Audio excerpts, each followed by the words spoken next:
Hello everyone, কি খবর সবার? সো আমি আমার একটা ফ্রেন্ডের সাথে দেখা করতে যাব। ও বললো এখানে একটা খুব ভালো রেস্টুরেন্ট করেছে। বাই দ্য ওয়ে, আমি এখন চিটাগংয়ে আছি। তো ও বললো এখানে একটা রেস্টুরেন্ট করেছে, মেবি ফুড ফ্যাক্টরি নাম। তো আমি ওর সাথে দেখা করতে ওখানে যাব। রেডি হয়ে নেই, দেন আপনাদের সাথে আবার কথা বলবো। আমি রেডি হয়ে গিয়েছি, এখন বের হব। বাসা থেকে বেশ কাছেই, একটা রিক্সা নিয়ে চলে যাব। যাই, তারপর গিয়ে আপনাদেরকে দেখাই রেস্টুরেন্টটা কেমন।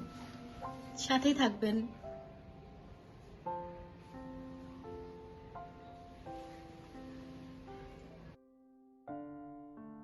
আগে চট্টগ্রামে এত জ্যাম হতো না, কিন্তু এখন যতবারই আসি দেখি অনেক জ্যাম হয়। এই জ্যামের জন্য ঢাকায় কোথাও গিয়ে শান্তি পাই না, এখানেও একই অবস্থা।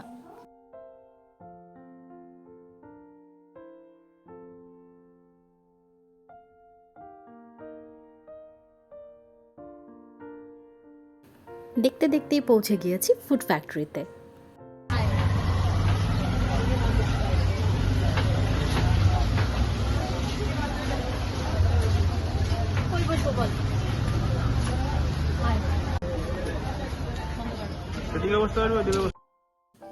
ওদের ডেকোরেশনটা বেশ ভালো, আমার কাছে বেশ ভালোই লেগেছে। খুব ছিমছাম একটা জায়গা।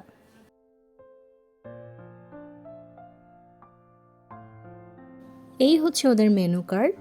আমার কাছে প্রাইস অনেক রিজনেবল লেগেছে।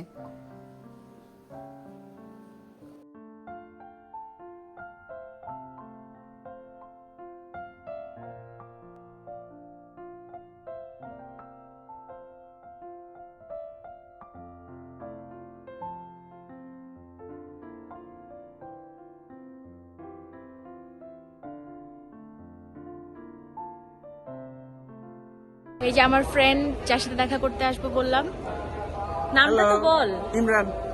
ওর নাম বলতে অনেক কষ্ট লাগে বাই দ্য ওয়ে। আমরা খাবার অর্ডার করে একটু ঘুরে ফিরে দেখতেছি, দেখি আমার অনেক সুন্দর লাগতেছে আসলে জায়গাটা। আমরা যাই, খাবার আসতে আসতে আর একটু ঘুরে ফিরে দেখি। ছবি তোলার জন্য বেশ ভালো একটা জায়গা। আমি তো অনেকগুলো ছবি তুলেছি, আপনাদের সাথে কখনো সময় পেলে শেয়ার করব। আর হ্যাঁ, এদিকে চা খাওয়ারও ব্যবস্থা আছে। মোটামুটি খুব সুন্দর করেই সাজিয়েছে জায়গাটা।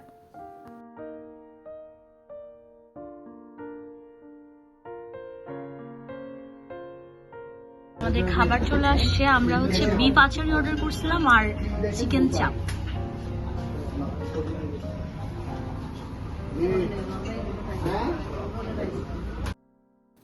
এবার আসা যাক ফুডের টেস্টের কথায়। আমরা যে দুটো জিনিস অর্ডার করেছিলাম, বিফ আচারি আর চিকেন চাপ, তার মধ্যে আমার বিফ আচারির টেস্টটাই বেশি ভালো লেগেছে। তবে চিকেন চাপটাও ভালোই ছিল।